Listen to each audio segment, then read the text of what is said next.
I want my D&D games to have iconic scenes like the ones from my favorite movies. Scenes like action-packed chases or high-stake heists. In this video, I'm going to talk about one way to do that with a set of rules from the yesteryear of D&D called skill challenges. I'm also going to show you how I've tweaked skill challenges to make them more visual and tense at the table. Of course, one of those skills is probably going to have to be your Save versus Justin. Role-playing games like D&D are often driven by the mechanics that are fun to play in them. Those things tend to be included in adventures because they're interesting to engage with and might offer you some fun choices to make. Hopefully all of that's used to inspire cool, exciting storytelling. If you look at a 5th edition D&D character sheet, you're going to see a lot of details on what your character can do in combat, which is fun and can be very visually engaging if you play with figures and battle maps. I know when I run games for my kids groups, I certainly try to have some kind of combat encounter in every game. That character sheet might also have a big section listing the skills you're good at, or at least which stats make up your character's strengths and weaknesses. And as a dungeon master, I might call for skill rolls or saving throws to add some tension to the game. Keeping that loose and freeform can help the flow of a game, and keep players interested when an outcome is left to chance. But sometimes I want to include a little structure around a series of skill rolls. I want to include an exciting scene in a game that isn't a fight. Like I said, maybe something like a chase or a heist. And I want those scenes to be just as engaging and tense as combat. In Dungeons and Dragons, to create scenes like this, I often use a skill challenge. I was excited to talk a bit about how I run skill challenges, but first I wanted to brush up on how it's done in 5th edition D&D. And I went to look it up in the Dungeon Master's Guide, and, of course, it's not there. In fact, I had to go look at the 4th edition DMG to find it. So I guess when I said yesteryear, I actually meant 15 years ago. Skill challenges are something that have been in my DM toolkit of mechanics for so long, I just assumed they carried forward into 5th edition. They didn't. I think in part because people were pretty critical of how they played out in 4th edition. I thought there were great ideas written, but maybe they were a bit too loose or abstract. The basic idea is pretty simple. The Game Master sets up the scene or situation with a clear goal and consequences, and then each character helps try to reach that goal by making skill rolls. Right, you can't pass when it's your turn. The party needs to make a certain number of successes before a certain number of failures to beat the challenge. For example, maybe something like 6 successes before 3 failures.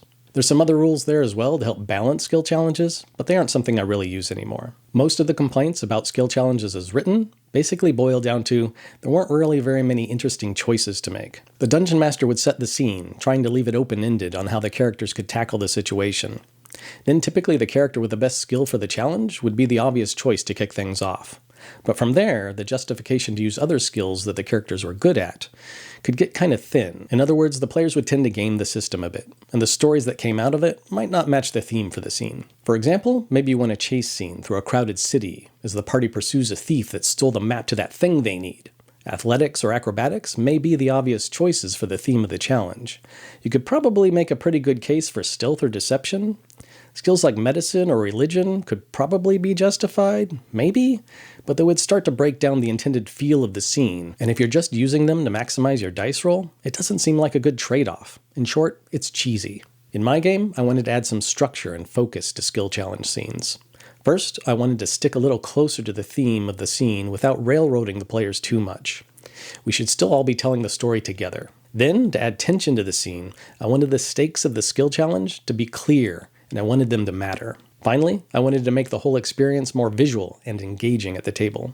So here's what I came up with. I wanted to shine the spotlight on each character during the challenge, so usually I design the challenge to have a number of skill rolls equal to the number of characters. Each skill roll should be a beat or key moment in the scene. There's a task that needs to be done, or a reaction that needs to be made by a character based on the natural progression of what's going on in the scene.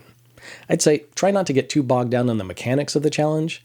Instead, spend your time coming up with interesting choices for the characters to make. Then, at each of these key moments, the character in the spotlight should have a choice on how they can deal with the situation. Usually, I offer one option that seems like the most obvious choice based on the story, and another that might be a bit of a stretch, but still fits the theme of the scene.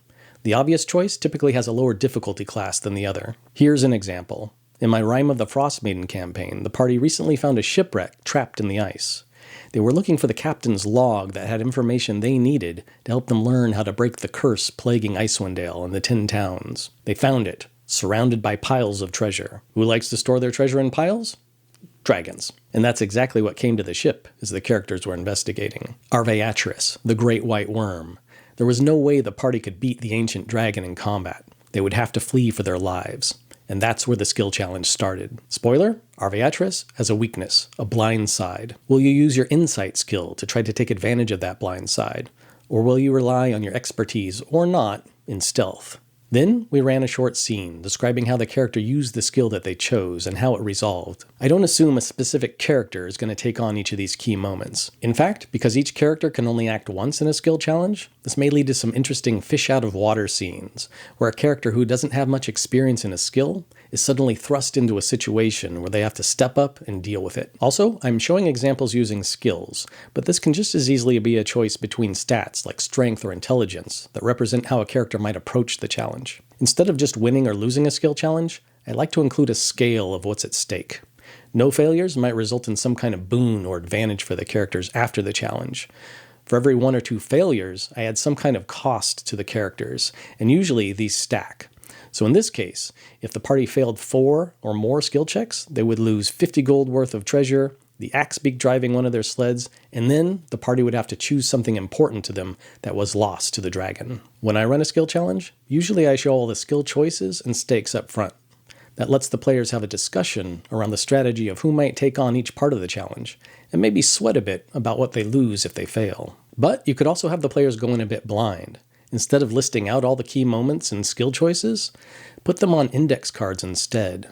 Then read out the parts of the scene leading up to a choice. But let the players assign a character before the choice between skills is revealed, just based on the description. To keep track of which characters have made their skill checks, along with their successes or failures, I place their minis on this track, along with a token when they make or fail their roll. It helps spotlight each part of the scene and can make some of the later rolls extra tense as your consequences start to stack up, or your boon may be only 1 roll away. That's one way I've tried to create a kind of cinematic moment in my games, but I'm always on the lookout for more. In fact, parts of it were inspired by one of my favorite ways to run a chase scene using this product from Paizo, the chase card deck. These cards work in a similar way to the skill challenges I run, where each card sets up an obstacle in the chase scene and then offers a choice. What's cool is that you can shuffle the deck and randomize the obstacles so that everyone at the table is surprised. Or as the DM, you can pick the cards you want and lay them out in multiple paths along the chase, giving the players even more options to consider. I'll add a link to the chase card deck below,